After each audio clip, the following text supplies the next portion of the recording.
Hello अस्सलाम वालेकुम dear students. आज हम बात करने जा रहे हैं शोल्डर जॉइंट की। Shoulder joint is very important joint. आइए देखते हैं। ये शोल्डर जॉइंट का रेडियोग्राफ है, एक्सरे है, इसमें शोल्डर जॉइंट दिखाई दे रहा है। शोल्डर जॉइंट जो है वो head of the humerus and glenoid cavity of scapula के दरमियान होता है। आइए देखते हैं आगे। It's a most mobile type of joint in upper limb. Upper limb में ये बड़ा मोबाइल टाइप का जॉइंट है, बहुत ज़्यादा चलने वाला जॉइंट है और ये इतना स्टेबल जॉइंट नहीं होता है। आर्टिकुलेशन की देखते हैं किन किन के दरमियान ये जॉइंट बनता है। Shoulder joint is found by the union of rounded head of humerus and shallow pear shaped glenoid cavity of scapula. Shoulder joint बनता है head of humerus, rounded head of humerus. मैंने आपको ये सारे जनरल जितने भी फीचर्स हैं bones के सारे पढ़ाए हैं। Head, neck, greater tuberosity, lesser tuberosity, ये सब बोन्स के तकरीबन हो गए। Head of the humerus and glenoid cavity of scapula के दरमियान इनकी आर्टिकुलेशन है, शोल्डर जॉइंट बनता है। आप देख भी सकते हैं इस पिक्चर में। इस पिक्चर में आप देख सकते हैं ये हेड ऑफ द ह्यूमरस ये है, गिलिनोइड कैविटी ये है स्कैपुला की। इनके दरमियान ये जॉइंट जो बन रहा है इसको क्या कहते हैं, इसको शोल्डर जॉइंट कहते हैं। ठीक है, लिहाजा इसको गिलिनो ह्यूमरल जॉइंट भी कहा जाता है। ठीक है, गिलिनो ह्यूमरल जॉइंट भी कहा जाता है। गिलिनो ह्यूमरल जॉइंट क्यों कहा जाता है? क्योंकि गिलिनोइड कैविटी एंड ह्यूमरस के हेड ऑफ ह्यूमरस के दरमियान आर्टिकुलेशन है, that's why. Articular surface are covered by the hyaline cartilage. Articular surfaces ये आप देख सकते हैं। आर्टिकुलर सर्फेसेस में देखें, ये आर्टिकुलर सर्फेसेस है, ये भी आर्टिकुलर सर्फेस है इनके।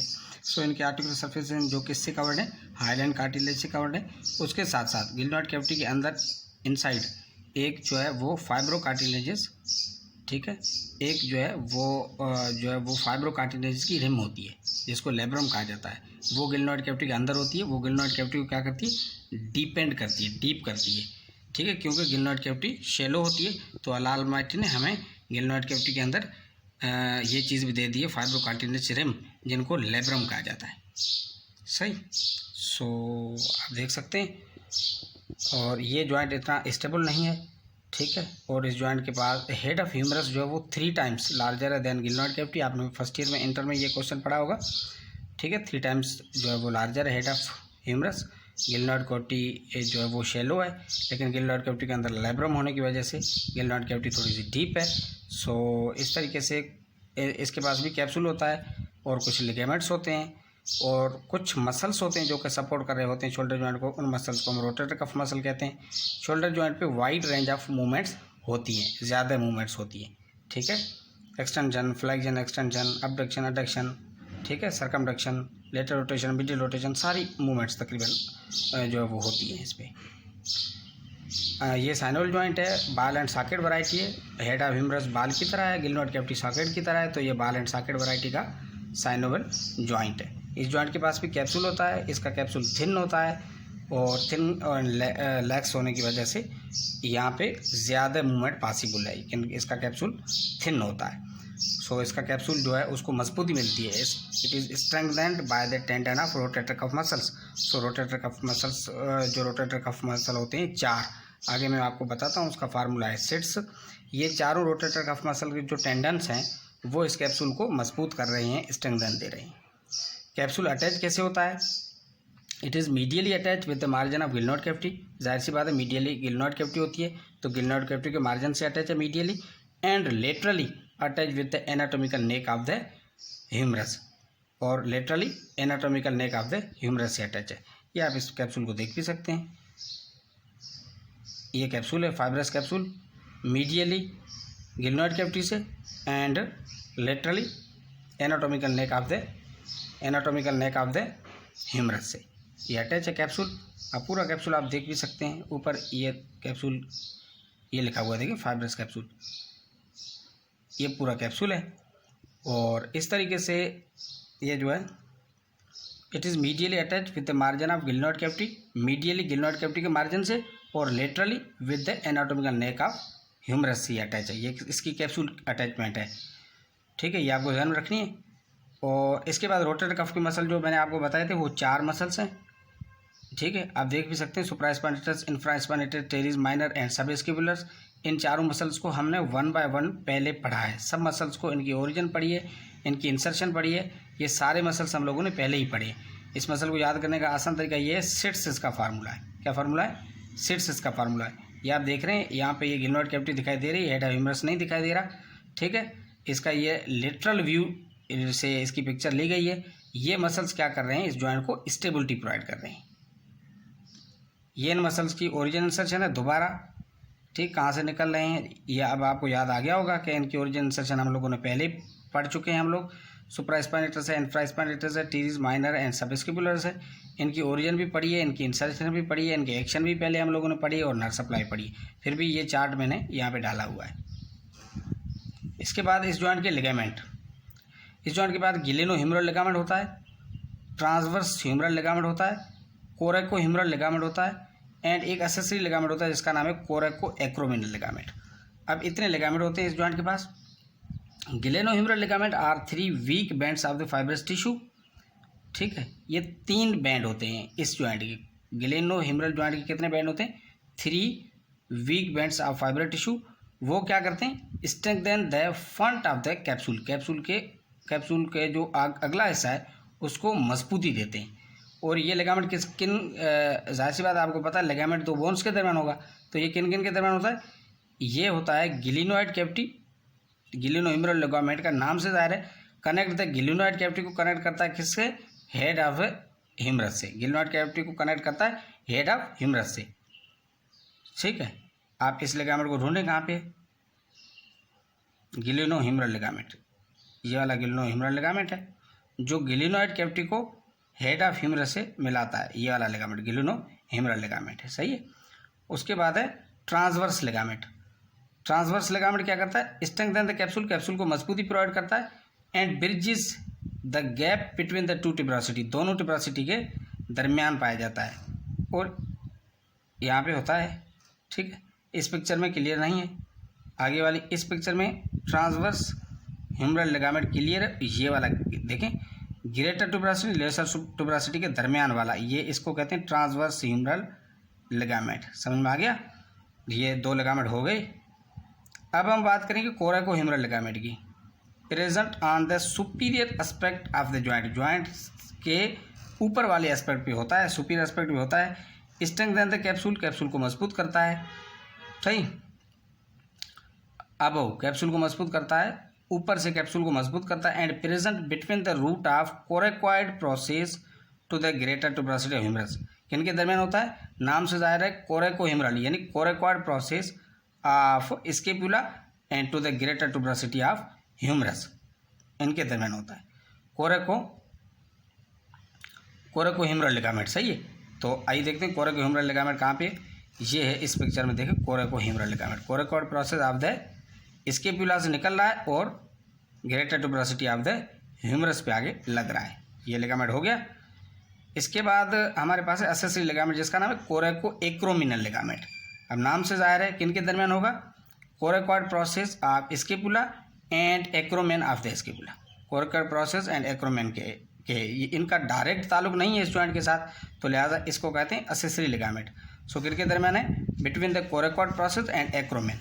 It protect the superior aspect of joint, ये भी जॉइंट का जो सुपीरियर एस्पेक्ट है जॉइंट के ऊपर ये प्रोटेक्शन मुहैया कर रहा है। सो आइए इस पिक्चर में आप देख सकते हैं कोरेको एक्रोमिनल लिगामेंट को।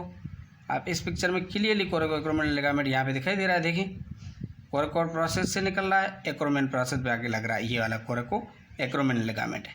सो ये थे लिगामेंट्स। इस जॉइंट को मजबूत करने के लिए लिगामेंट अलालमाइटिन रखें, 4 मसल्स अलालमाइटिन रखें जिनका नाम है रोटेटर कफ मसल्स, सही है। अलालमाइटिन हमें एक कैप्सूल यहाँ पे दे दिया है और एक जो है वो लेब्रम दे दिया है जो गिलनोइड कैविटी के अंदर है। सो ये सारी चीज़ें इस जॉइंट को मजबूत कर रही हैं। हमें जो है वो ये जॉइंट मोस्ट मोबाइल है, हमें wide range of movement provide कर रहा है, तो हमें भी कुछ न कुछ तो इसको प्रोवाइड करना पड़ेगा। तो ये सारी चीज़ें जो है ये इनकी स्टेबिलिटी कम है, तो ये चीज़ें इनको स्टेबल कर रही हैं, सही। ये लिगामेंट है, ये भी दूसरी पिक्चर है लिगामेंट की। उसके बाद साइनोल मेम्ब्रेन है। This membrane lines the capsule, synovial joint है तो जाहिर सी बात है साइनोल मेम्ब्रेन होगी। कैसे अटैच है synovial membrane? To the margins of the cartilage covering the articular surface, articular surface के को जो कार्टिलेज कवर कर रहे हैं उन कार्टिलेज के जो मार्जिन है, जो किनारे हैं, जो एजेस हैं, उन पे ये साइनोल मेम्ब्रेन लगी हुई है कैप्सूल के तले। आप इसको इसमें देख भी सकते हैं। ये देखें आप, जो डॉट्स वाली है ये साइनोल मेम्ब्रेन है। आप ये पूरी साइनोल मेम्ब्रेन इसमें देख सकते हैं, देखें, और ये साइनोल मेम्ब्रेन है बस, ठीक है। साइनोल मेम्ब्रेन के बाहर क्या, ये कैप्सूल है। इस तरीके से ये साइनोल मेम्ब्रेन होती है। जो इनके जो आर्टिकुलर सर्फेसेस हैं, ये देखिए, ये आर्टिकुलर सर्फेसेस हैं, ये बिल्लोश वाले आर्टिकुलर सर्फेसेस हैं। सो इन पे आके ये लग रही है। उसके बाद bursa of the shoulder joint. ये बर्सा क्या चीज़ होती है? Bursa are the small fluid filled sacs found near joints. Joints के नज़दीक एक फ्लूइड से भरी हुई थैलियाँ मिलती है, उनको बर्सा कहा जाता है, सही है। सो ये थैलियाँ क्यों होती है? They act as a cushion between the moving parts in the joint to stop muscles, bones and tendons from rubbing. ये कुशन का काम करती हैं। ये थैलियाँ फ्लूइड से भरी हुई होती हैं, जॉइंट्स के नज़दीक हमें मिलती हैं। सो काम इनका क्या है? इनका काम ये है कि मसल्स, बोन्स एंड टेंडन्स के दरमियान जो फ्रैक्शन है उसको रिड्यूस करना, ठीक है। रबिंग वाला जो एक्शन है, जो फ्रैक्शन है, उसको क्या करना है? रिड्यूस करना है। तो अल्लाह अलमाइटी ने हमें क्या बरसा दे दिया, ताकि ये हमारे मसल्स, बोन्स एंड टेंडन्स आपस में टकराएं ना, सही है। आपस में टकराने की वजह से यहाँ पे पेन हो सकता है। सो अल्लाह अलमाइटी ने ये चीज़ें, ये बरसा हमें दे दिए हैं। तो शोल्डर जॉइंट के जो बरसा अल्लाह अलमाइटी ने हमें ये दिए हैं, इस पिक्चर में देखें, ठीक। सब डेल्टोइड बरसा का मकसद डेल्टोइड के नीचे, ठीक। और सब कोरेक्वाइड बरसा देखें, कोरेक्वाइड के नीचे यहाँ पे कुशन दे दिया है अल्लाह ताला ने, देखें। और सब एक्रोमिल बरसा यानी एक्रोमिन के नीचे। तो ये बरसा कुछ इंपॉर्टेंट बरसा हैं, आपको याद रखने हैं। ये बरसा शोल्डर जॉइंट के बरसा हैं, कुछ नहीं है, फ्लूइड फिल्ड सैक्स हैं। अल्लाह अलमाइटी ने ये सैक्स हमें दिए हैं, कुशन के तौर पे यहाँ पे काम कर रहे हैं। इनको कहते हैं बरसा। उनके बाद नर्वस न्यूरोवेस्कुलर सप्लाई का मकसद, इनको कौन कौन सी नर्व सप्लाई कर रही हैं, कौन कौन सी ब्लड सप्लाई, आर्टरीज इनको सप्लाई कर रही हैं। सो वही हिल्टन्स लॉ मुताबिक इनको auxiliary nerve, lateral pectoral, suprascapular and सब स्केपुलरस नर्व इनको सप्लाई देंगी। सो इन नर्व्स के नाम आपको याद रखने हैं। उनके बाद ब्लड सप्लाई की बात करेंगे तो anterior and posterior circumflex humeral arteries, ये ब्रांच है किसकी? Third part of axillary artery की। ऑक्सिलरी आर्टरी के 3 पार्ट होते हैं, जो तीसरा पार्ट है उनकी ये 2 ब्रांचेज हैं, anterior and posterior circumflex humerus arteries. और इसके साथ साथ branches of suprascapular artery, suprascapular artery की जो ब्रांचेज हैं, और ऑक्सिलरी आर्टरी की ये 2 branches, anterior and posterior circumflex humeral arteries. ये क्या कर रहे हैं? ये मिलके एक एनास्टोमोसिस बना रहे हैं, ठीक है। मैंने आपको एनास्टोमोसिस जनरल एनाटॉमी में समझाया था। तो ये मिलके एनास्टोमोसिस अराउंड शोल्डर जॉइंट बना रहे हैं। और ये एनास्टोमोसिस क्या कर रहा है? ये एनास्टोमोसिस इस शोल्डर जॉइंट को सप्लाई भी दे रहा है। सो ब्लड सप्लाई आपने शोल्डर जॉइंट की पढ़ी, anterior and posterior circumflex humeral arteries, ये ब्रांचेज हैं third part of the axillary artery की, and branches of the suprascapular artery. So ये इसकी है ब्लड सप्लाई। उसके बाद मूवमेंट्स कौन कौन सी होती है शोल्डर जॉइंट पे? सो मूवमेंट्स जो मैंने आपको पहले ही बताया कि भाई वाइड रेंज ऑफ मूवमेंट्स होती हैं, सारी मूवमेंट्स होती हैं, flexion, extension, abduction, adduction, lateral rotation, medial rotation, circumduction, सारी मूवमेंट्स होती हैं। So the strength of the joint, joint की स्ट्रेंथ किस चीज़ पे डिपेंड करती है? Tone of the rotator cuff muscles, rotator cuff muscles का जो टोन है, ठीक, partial state of contraction is called tone, ठीक है। वो रोटेटर कफ मसल्स की जो ताकत है उन पे डिपेंड करता है, ऐसा आप समझें, यूँ समझें ताकत। जो रोटेटर कफ मसल के जो हैं वो इनके फ्रंट में होते हैं, अबो होते हैं, बिहाइंड होते हैं, लेकिन नीचे जो है वो रोटेटर कफ मसल नहीं होते। सो निचला जो हिस्सा है शोल्डर जो अपने जॉइंट का, वो वीक होता है। Inferior part of the capsule is the weakest area, ठीक है। कैप्सूल के ऊपर, कैप्सूल के आगे, कैप्सूल के पीछे, ये सारे रोटेटर कफ मसल आ जाते हैं, तो लिहाजा स्ट्रेंथ मिल जाती है। लेकिन जो कैप्सूल का निचला पार्ट है वो वीक होता है। सो शोल्डर जॉइंट जो इन्फीरियरली डिसलोकेट हो जाता है, मोस्ट कॉमनली जो है शोल्डर जॉइंट की जब डिसलोकेशन होती है तो इन्फीरियरली हो जाती है, क्योंकि इन्फीरियर इतनी सपोर्ट नहीं है इसको। पॉसिबल मूवमेंट कौन कौन सी है? Flexion, extension, abduction, adduction, lateral rotation, medial rotation and circumduction. So ये मूवमेंट्स हम लोगों ने जब जनरल एनाटॉमी पढ़ रहे तो सारी ये मूवमेंट्स परफॉर्म की थी। लेकिन अब हम ये देखेंगे कि कौन से मसल्स ये मूवमेंट्स करा रहे हैं। तो आइए देखते हैं फ्लेक्जन कौन से मसल करा रहे हैं। Anterior fibres of the deltoid, हम लोग जब डेल्टोइड पढ़ रहे थे तो ये मैंने आपको बताया था। पेक्टोरस मेजर हम लोगों ने पढ़ लिया, बाइसेप्स एंड कोरोकोब्रेकिलस। अब ये मसल क्या करा रही, ये मसल फ्लेक्जन करा रहे हैं शोल्डर जॉइंट की। फ्लेक्जन कैसे होती है, इस पिक्चर में आप फ्लेक्जन देख सकते हैं, ये शोल्डर जॉइंट की फ्लेक्जन है, देखें सही है। और ये मसल्स इनके आपको नाम याद रखने जो फ्लेक्जन करा रहे हैं, एंटीरियर फाइबर्स एंड डेल्टॉइड के, pectoralis major, late bicep and coracobrachialis. अब एक्सटेंशन कौन करा रहे हैं, एक्सटेंशन होती कैसे है, पहले आप ये देखें, एक्सटेंशन यूँ होती है, देखें बिल्कुल बाजू को पीछे लेके जा रहा है, ये एक्सटेंशन है। अब कौन से मसल ये एक्सटेंशन करा रही हैं, posterior fibres of deltoid, latissimus dorsi, ये मसल सारे हम लोगों ने किए, टेरीज मेजर मसल, ये क्या करा रहे हैं, एक्सटेंशन। उसके बाद अबडक्शन कौन करा रहा है, अबडक्शन का मकसद बाजू को मिलाना। अब ये कौन करा रहा है, pectoralis major, latissimus dorsi, teres major and teres minor, ये सारे मसल्स इनकी ओरिजिन इंसर्शन ये हम लोगों ने कर लिए, ठीक है। ये अडक्शन आप देख लें, देखें ये अडक्शन, ठीक है, ये अडक्शन माना नज़दीक ले जाना, ये अडक्शन है, देखें ये मूवमेंट, इसमें क्लियर मूवमेंट है। अडक्शन कौन से मसल करा रहे हैं ये आपको याद रखने। उसके बाद है अबडक्शन। अबडक्शन थोड़ा सा इंपॉर्टेंट है। Abduction is started by the supraspinatus muscle. Abduction शुरू कौन कराता है, सुप्रास्पाइनेटस मसल कराता है, ये आपको याद रखना है। अबडक्शन की शुरुआत कौन कराता है, सुप्रास्पाइनेटस। 0 डिग्री से लेके 15 डिग्री तक सुप्रास्पाइनेटस कराता है। उसके बाद इसको कैरिड आउट कराता है 15 डिग्री से लेके 90 डिग्री तक, middle fibres of the deltoid muscle कराते हैं। और उसके बाद अबव द हेड इसकी जो अबडक्शन है वो ट्रेपीजियस कराता है। सो ये अबडक्शन की लिहाज से ये आपको याद रखना है। एग्जामिनर का फेवरेट क्वेश्चन है, आपसे पूछ भी सकते हैं, एमसीक्यूज भी आ सकता है कि भाई अबडक्शन शुरू कौन कराता है, सुप्रास्पाइनेटस कराता है 0 डिग्री से लेके 15 तक, 15 से लेके 90 डिग्री तक कौन करा रहा है, तो middle fibres of the deltoid muscle. और अबव द हेड अबडक्शन कौन करा रहा है, तो ट्रेपीजियस, ये आपको याद रखना है। उसके बाद लेटरल अबडक्शन कैसे होती है आपको पता भी है, ठीक है। और इस पिक्चर में मैं आपको दिखा भी देता हूँ, दूर ले जाना, ये देखें ये अबडक्शन है। उसके बाद ये मीडियल रोटेशन है और ये लेटरल रोटेशन। अब कौन से मसल मीडियल रोटेशन करा रहे हैं, कौन से मसल लेटरल रोटेशन करा रहे हैं। मीडियल रोटेशन में इंफ्रास्पाइनेटस है, टीरीज माइनर है, posterior fibres of the deltoid है। हम लोगों ने ये तीनों मसल्स पढ़े हैं डिटेल में, सही है। उसके बाद मीडियल रोटेशन है, मीडियल रोटेशन में सब स्केपुलस है, लेटस मस डोर्सी है, टीरीज मेजर है, anterior fibre of the deltoid है। ये भी हम लोगों ने डिटेल में पढ़े हैं muscles. Medial and lateral rotation में आपको इस पिक्चर में भी दिखाता हूँ। देखिए ये मीडियल रोटेशन ऐसे होती है शोल्डर की और लेटरल रोटेशन ऐसी होती है शोल्डर की। उसके बाद हमारे पास है लास्ट मूवमेंट जो है सर्कमडक्शन। सर्कमडक्शन इन तमाम मूवमेंट्स की कॉम्बिनेशन है, हम लोगों ने जनरल एनाटॉमी में पढ़ा भी है, ठीक है। तो ये मसल्स इन्वॉल्व होते हैं और ये इन तरीके के ये जो मूवमेंट्स हैं ये शोल्डर जॉइंट पे पॉसिबल हैं। ये मूवमेंट शोल्डर जॉइंट पे होती हैं और ये मसल ये मूवमेंट्स कराते हैं। तो इनमें अबडक्शन वाला पोर्शन है, ये बड़ा इंपॉर्टेंट है, आपको याद रखना है।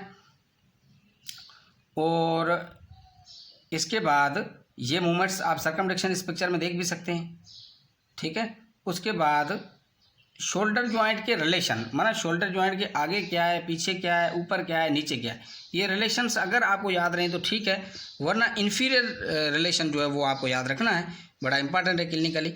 बाकी जो है वो अगर आपको याद रहे तो और अच्छी बात है। एंटीरियरली क्या होता है, सब स्केपुलस मसल होता है, ऑक्सिलरी वेसल्स होते हैं एंड ब्रेकियल प्लेक्स होता है, ये इनके शोल्डर जॉइंट के आगे ये स्ट्रक्चर पाई जाती हैं। सब स्केपुलस मसल, ऑक्सिलरी वेसल्स, ठीक है, axillary artery, axillary vein, brachial plexus, ये आगे पाया जाता है। पीछे क्या होता है, infraspinatus and teres minor muscle पाए जाते हैं। ऊपर क्या पाया जाता है, supraspinatus muscle, subacromial bursa, coracoacromial ligament and the deltoid muscle, ये शोल्डर जॉइंट के ऊपर पाए जाते हैं। और इन्फीरियरली शोल्डर जॉइंट के कौन कौन से स्ट्रक्चर पाए जाते हैं, long head of tricep, axillary nerve and posterior circumflex humeral vessel. जब इन्फीरियर, मैंने आपको कहा कि इन्फीरियरली शोल्डर जॉइंट वीक होता है, तो लिहाजा शोल्डर जॉइंट की जो डिसलोकेशन है वो इन्फीरियरली कॉमन है। सो जब ये इन्फीरियर रिलेशन हमें याद रखना बहुत ज़्यादा ज़रूरी है। सो ये है all about the shoulder joint. So thank you very much. हम लोगों ने सारी चीज़ें शोल्डर जॉइंट की जो है वो क्लियर कर ली हैं।